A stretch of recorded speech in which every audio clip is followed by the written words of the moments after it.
And our third and I believe last speaker for this session is Suraj Prabhakaran from the German Research School for Simulation Sciences. Thank you. So good afternoon. My name is Suraj Prabhakaran. I'm from the German Research School for Simulation Sciences. This is a collaborative institute between the RWTH Aachen University and the Jülich Research Center.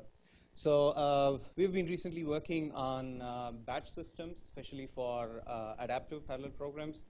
I'm going to be showing some of our work along with ongoing work for the Charm++ programming paradigm. So I'm going to start with a motivation, just define clearly what our objectives are, and our batch system is mainly, we developed the adaptive extensions to batch systems in the Torque Maui ensemble, and explain to you how it works in general also, and how we have combined it with Charm++ now. And finally, an overview on the scheduling strategies. So let me begin. Actually, I really don't think there is, I need to explain too much about the motivation. So well-established batch systems currently support only rigid or moldable jobs. Take Slurm, Torque, Maui, Moab, Load Leveler, etc. And this and it's also not, especially at this forum here, I don't need to explain too much how important it is to start doing some work for adaptive parallel programs as well. So we have really a number of applications, and I'm just listed some limited set here. For example, applications that use multi-scale analysis, for instance. They have some applications like flow solvers, quad flow being one of the well-known ones in this area.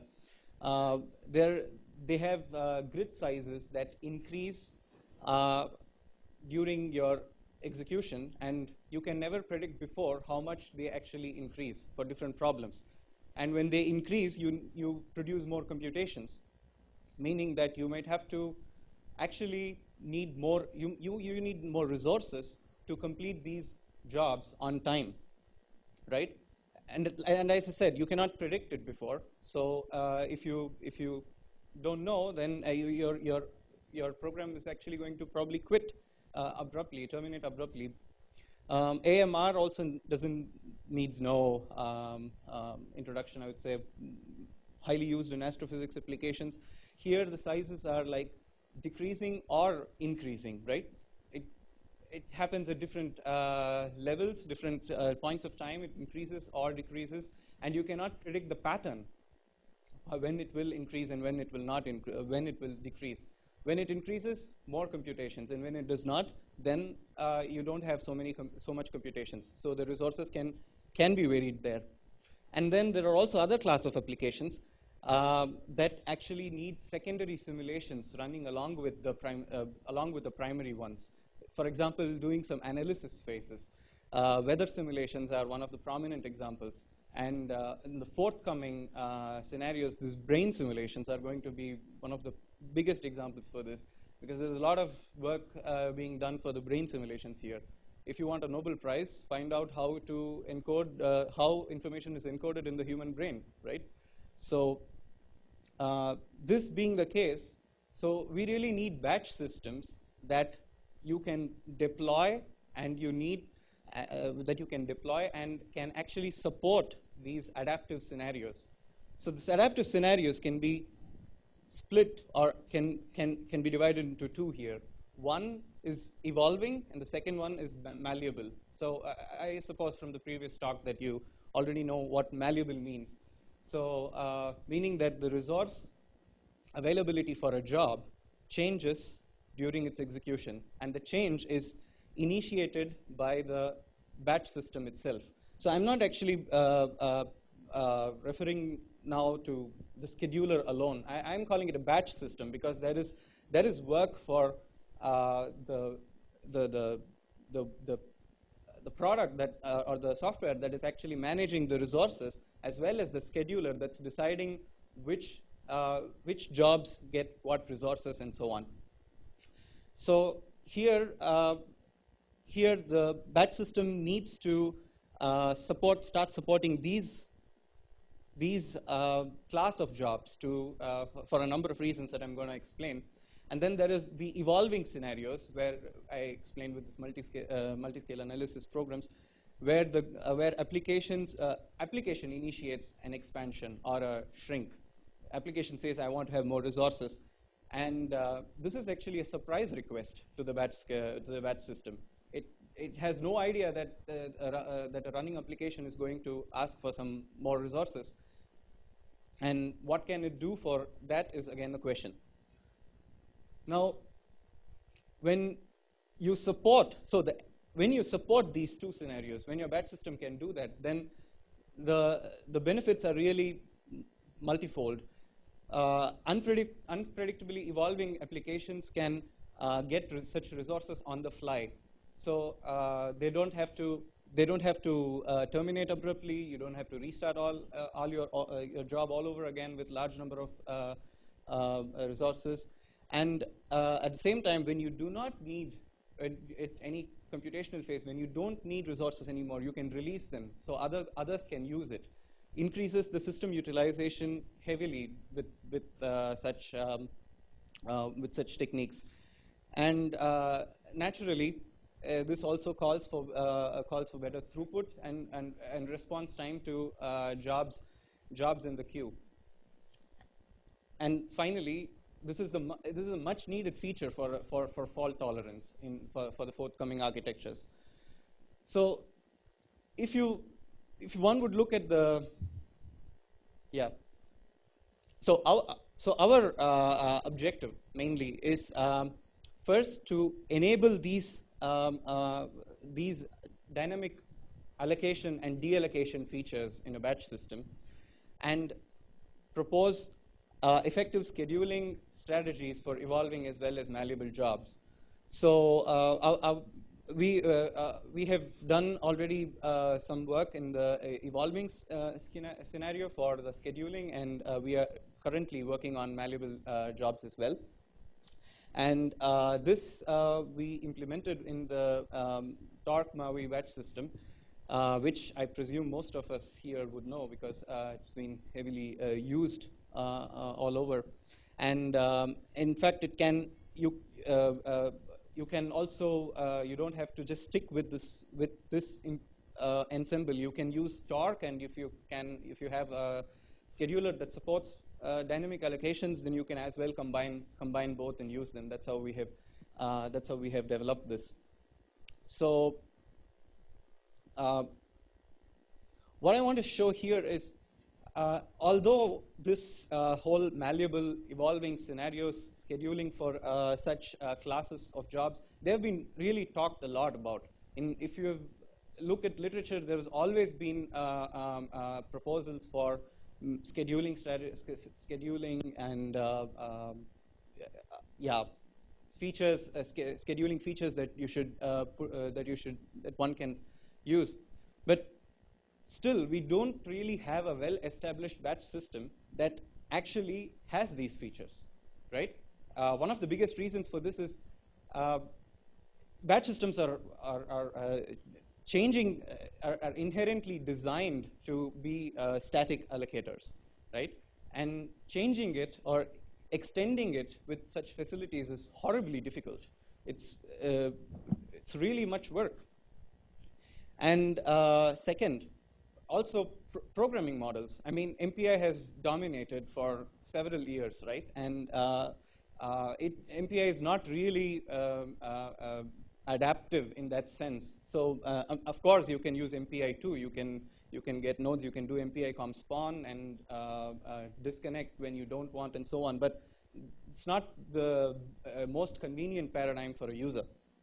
So this really did not. That's why this has not really made its way into batch systems. I just listed here four batch systems that actually have traces of dynamic allocations and are at somewhere used. Yeah. So there are really a number of schedulers and systems that you can find, but they're not really used somewhere.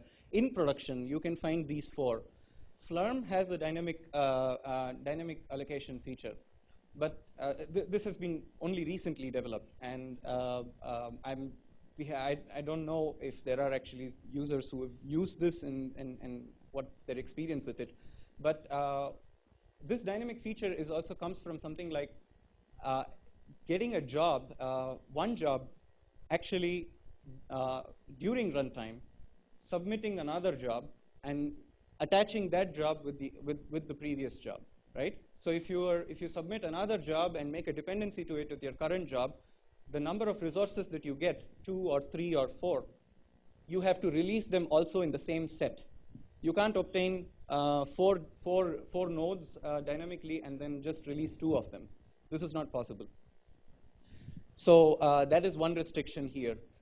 Koala, this specific batch system which has a really effective malleable scheduling strategy. It's quite good. But yeah. So of course it doesn't.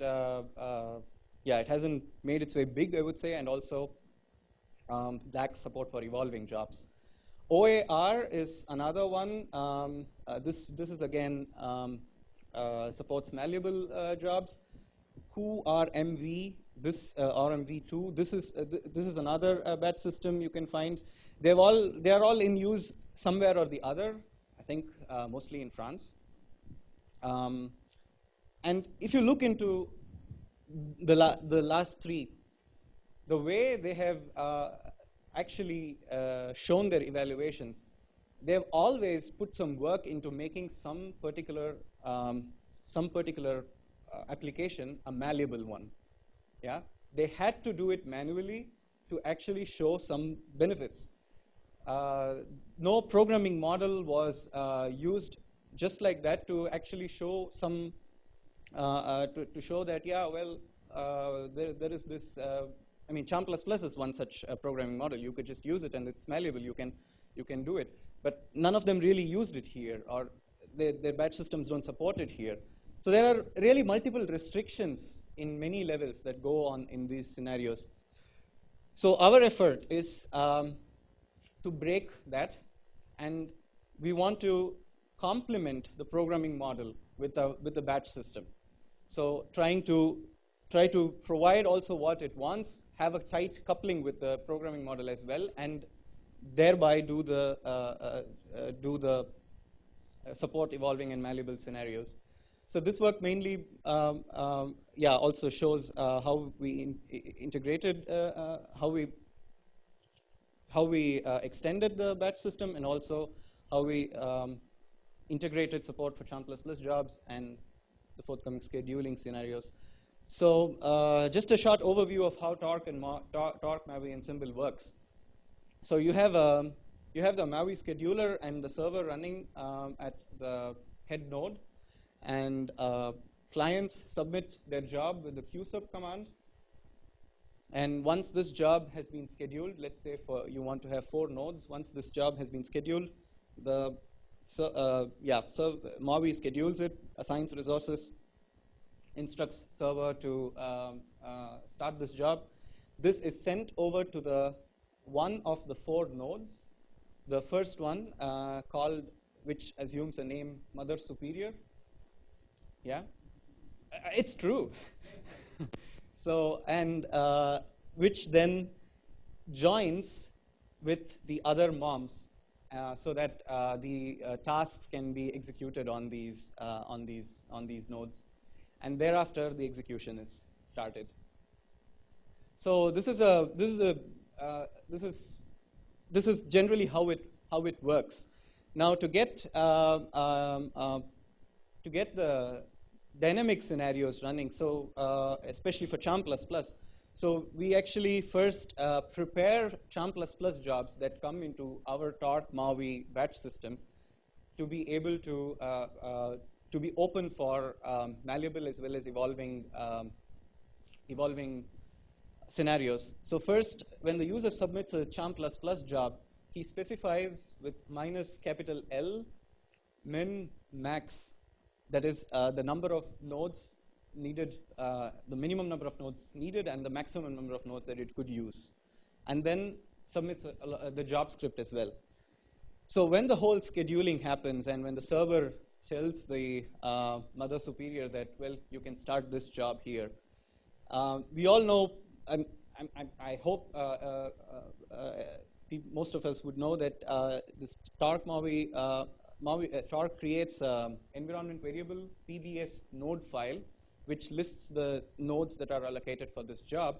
So now it will also create one PBSC node file for a node list prepared for the charm++ runtime. And the charm run command is appended with the lines here. So where you provide the node list with the C node file and then start the converse server at a particular port assigned by the batch system itself. So this actually prepares the charm++ job already for expansion and shrink. Now, then what we do is, when an application is called to, when a charm++ application is made to expand, then the Maui, which does the scheduling, says that, okay, probably this job can have 2 more nodes here. So it sends the information to the mother superior. Mother superior changes the node file, and then there is a new protocol to dynamically join 2 nodes together and associate them to the same job, and will inform to the application with the charm++ runtime, the converse client library, to tell to the server listening at that port that you can have now, your job now has so many more resources. So this actually will instigate the application at its next load balancing phase to use these resources as well, right? And so the CSS expand message consists of a bit vector and then integer that tells how many more what are the total number of resources are now available. 1, 1 meaning 0 and 1 that were already existed are still existing. Now in the evolving scenario, we have extended library interface from Torque, which the application can use and send a dynamic request saying, I want to have 2 more resources, for instance. And this goes all over here. The scheduling is done when the resources are then given. Again, the node file is changed, the join protocol, the dynamic join protocol invoked, nodes joined, and then the request, the CCS message is sent to make the application expand. Similarly, when you can also shrink job. Now, in the case of shrink, when the scheduler decides that, okay, we want to, you should get rid of these 2 nodes here, then it first instructs the application with the CCS shrink. Bit vector looks something like this, the old number of nodes, and then 1100 meaning keep these 2, get rid of these 2. It cleans up the tasks running here and gives back the resources to the batch system. In evolving scenario, you have the same, so like how we had interface to ask for more resources, you also have an interface to release some resources, where the application says, okay, I want to shrink, and then this goes all the way to the mom first takes care that with the CCS shrink that all the resources are taken away, and then gives these back to the server. So in a classic Torque resource manager, this is now extended with generic protocols to expand and shrink a particular job, And in particular, for Charm++ jobs, we integrated the libraries that we require in Torque itself, so that the Charm++ runtime and Torque can be closely communicative. So this is a overhead of the whole shrink and expand process. So here I don't include the time taken for informing also the application. This is only from the batch system level. So the pink lines here, or the pink dots here, which shows the expansion, is expanding from one node to a number of nodes up to 14. All of them being in milliseconds, basically. So it's the most time here is the time taken for joining, sending messages to the newly allocated nodes and getting them working. Same way with the shrink scenario. This is, oops. In the shrink, we have we have an application shrinking, getting rid of one node from 14 nodes, or from 2 nodes, from 4 nodes, and so on. So you have to read it the other way around, actually. So this again is also in the range of milliseconds. So in principle, for the batch system, it's not really, this whole expansion and shrink is not going to be too much. But when you go to evolving scenarios, also the task of scheduling new nodes come into place. And that takes the whole time taken for the process to sub-seconds range. Because there is scheduling and so on, it's more heavy operations going on. So we also includes the time taken for the request being sent and getting a response, and the joining in between. So this still again stays only in the range of sub-seconds. So which is still not an issue. Now here, as we see clearly, so scheduling takes some time. But the challenge until now was, until what I showed, was basically getting the resource manager working for such expansion and shrinkage. But we also need scheduling strategies for this.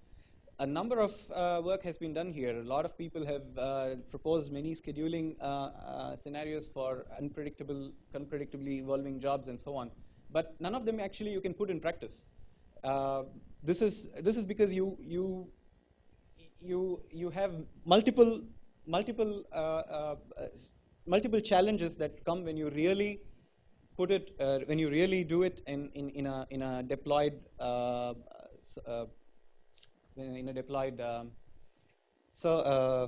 scheduler. So first thing, you cannot guarantee resources to such surprising requests, right?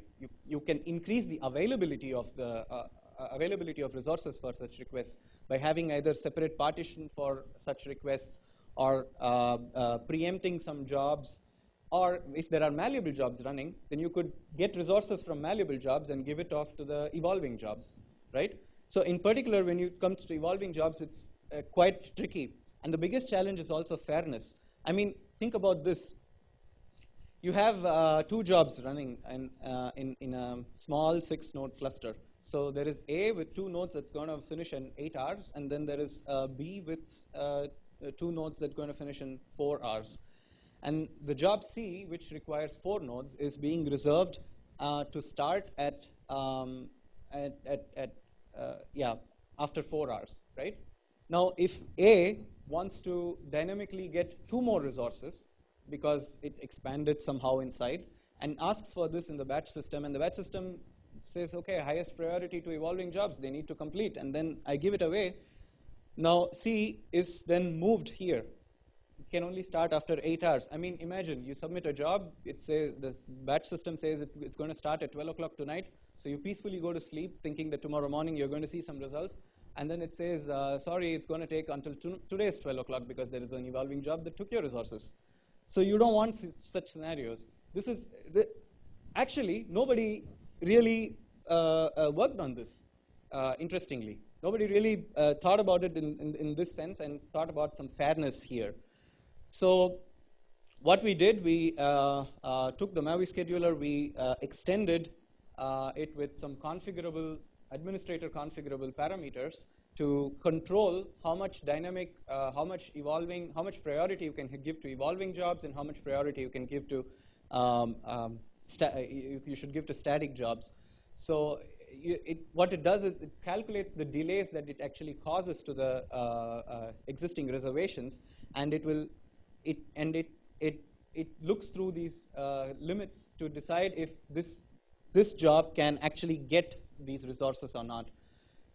That's how it looks. It's typical. If there are any Maui administrators or anybody who has done this with Maui, will probably look at this and say, okay, this is not too much, because it's quite simple. You can have a user, a group, or a class or a quality of service, and define how much what is the limit until which it can be delayed, and also historically. So it's not like, okay, I am one user, I submitted one job now, and this is delayed for some time, but and then I submit another one tomorrow, and that's also again delayed because there is just one guy who has flooded the supercomputer with evolving jobs and is just taking away resources, right? So this actually controls the scenario quite well. So we evaluated this with the ESP benchmark. So the effective system performance benchmark is very well known, and it's a static benchmark, of course. It does not have dynamic evolving jobs, but we put in some, so we made 30% of those jobs as evolving jobs, and the rest as a standard rigid jobs. And there are actually 14 different types of jobs in ESP.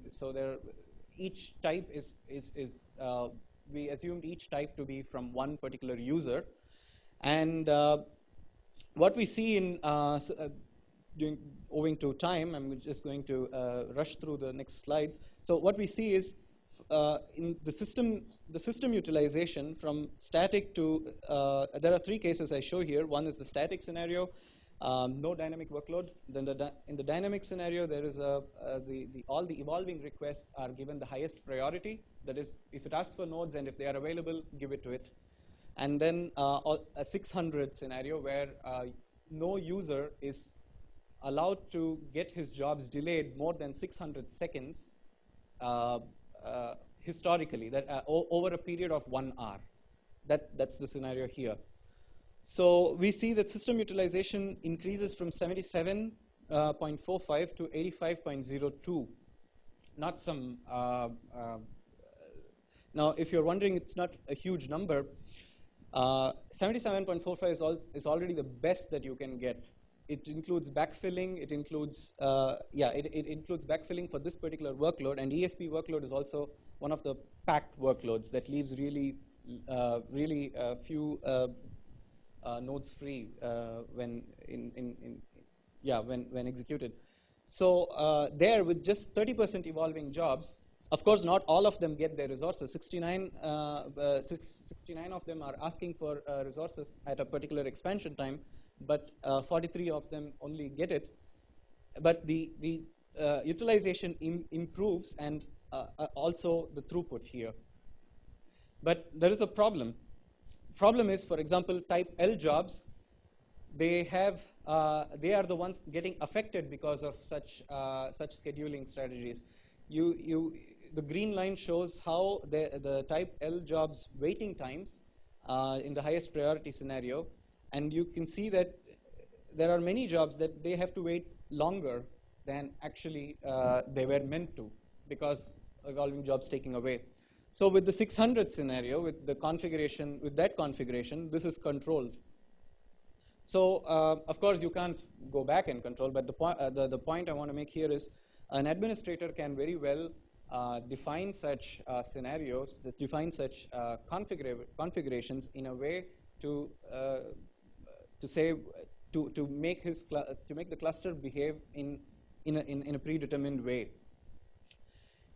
Now that's that's got to do with evolving jobs. So when it comes to malleable jobs, of course, the most famous is equipartitioning, right? So when you have new jobs, shrink existing malleable jobs and get resources, start the job. And if you cannot start the job because it really needs more resources, then whatever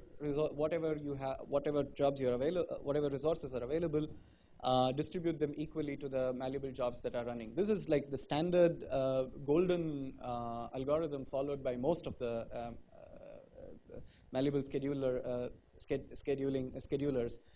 But here is where we are currently doing our work. We want to try and do something better. So the main idea is to improve throughput, right? So the idea is, could we allocate with some kind of a prediction from the scheduler that, okay, with the minimum set of nodes, you need probably X hours, and with maximum you need Y hours. So can we make a prediction that probably at this stage, if I give you so many more resources, the job could get over by this time, and then and see that to improve the throughput, improve the overall throughput, because all the time when you equipartition doesn't mean that you are going to be improving throughput. So we are trying to do this.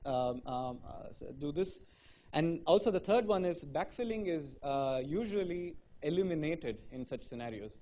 Usually nobody thinks about backfilling because there are already malleable jobs running in the cluster. So when you have resources, just give it to them rather than trying to backfill it with some static jobs in the queue. So, but what you can also do something better here. Instead of giving it to them, instead of giving it to the running malleable jobs, you can also try to backfill malleable jobs. So that gives you a little bit flexibility in the way evolving jobs are running in the cluster. So for the combined scheduling, that can be more productive. So we are looking into these scenarios. So before I finish, so all that being said, what we really want, I think, from here is more standard interface and a standard and more tighter coupling between programming models and batch systems. Users know when their applications are especially in the evolving case, users know when their applications are evolving. So I mean, users you cannot predict before, but when you're running and when the cells increase, number of cells in a grid, it increases to beyond a particular point, then you can probably say that, yeah, I need more resources there. So a simple command like this one, batch get resources, that's it. It should do the job. It should get the resources, and it should have everything ready, and the programming model should also be in line with that. Similarly to release, you must be able to just say batch release resources. So the batch systems developers and so on, they should probably get along together and put in effort to do something like this here. So that we can have we can give more degrees of freedom to applications, and that they can do this more seamlessly. And for the malleable case, from the user's point of view, the only thing they maybe need to do is just to query how many resources are there, because it's going to vary. So just that interface here. So our efforts in this, my concluding remarks is basically to state that our efforts are mainly in this direction, and to enabling supporting Charm++ jobs and getting close with the runtime is the first step towards such an effort.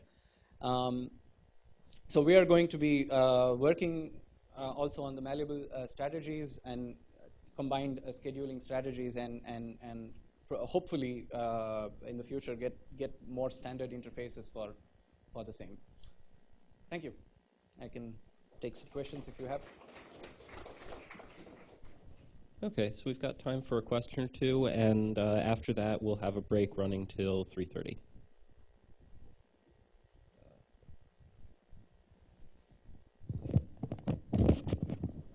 So another degree of malleability in some runtimes is where they have event-driven tasks, where that's for programming model where the application is expressed in a DAG parallel way. Do you see some opportunities for enriching these APIs for if the app, because there it may not quite set a barrier, it might request more resources, keep working, be notified when more resources come and then grow.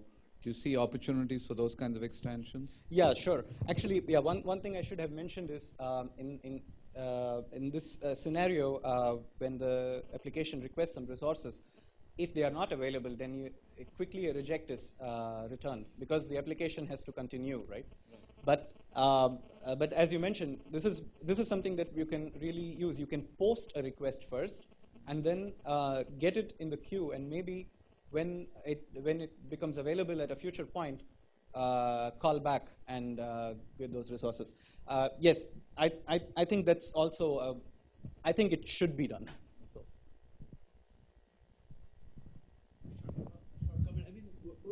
Your earlier comment about why such things are not around is a chicken and egg problem, right? I mean, people might have wanted to develop such a scheduler, but evolving applications are very rare, and malleable jobs just didn't exist except for Cham++, right? And so Cham++ has had this for a while, and I think as more jobs become malleable, I think, or even as Cham++ becomes more prevalent, hopefully this becomes a commonly needed thing.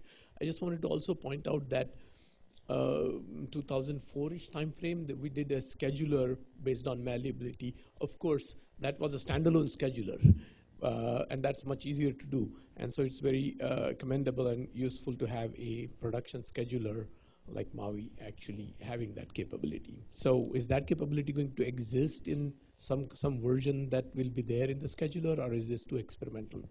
No, we do. We do plan to release this version soon.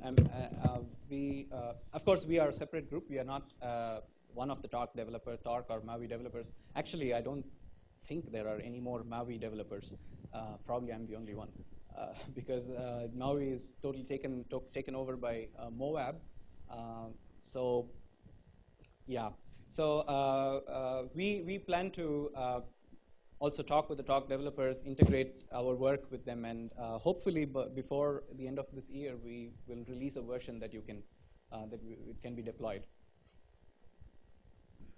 Okay, let's thank our speaker, and we'll have a 20-minute break.